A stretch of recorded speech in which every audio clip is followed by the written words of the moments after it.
जय शिवराय मित्रांनो, समोर जो तुम्हाला क्वेश्चन दिसतोय हा एसएससी जीडीच्या दृष्टीने आणि पोलीस भरतीच्या दृष्टीने अतिशय महत्वाचा क्वेश्चन आहे. आता हे दोन क्वेश्चन आहेत. हे दोन्ही क्वेश्चन दिसायला जरी सेम असले तरी हे प्रश्न वेगवेगळे आहेत.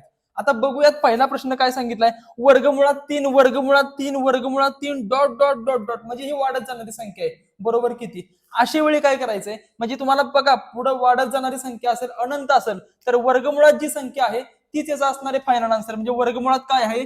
3 आहे, तर याचा आन्सर फायनल असणार आहे 3.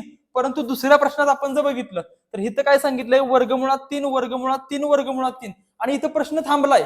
मग अशा वेळी काय करायचं, वर्गमुळातील संख्या घेतली मी 3, बरोबर ना. आता काय करायचंय, वर्गमूळ किती आहेत तर 3 वर्गमूळ आहेत. मग 2चा आपण तिसरा घात घ्यायचा. मग 2चा तिसरा घात किती असतोय तर 8 असतोय. म्हणजे या 3च्या डोक्यावर 8 लिहायचं आणि या 8च्या वरती 8च्या आधीची संख्या म्हणजे किती असती 7. म्हणजेच 3चा 7/8 घात हेच असणारे या प्रश्नाचं फायनल आन्सर. असेच नवनवीन आणि क्वालिटीचे प्रश्न बघण्यासाठी आपल्या पेजला फॉलो करा.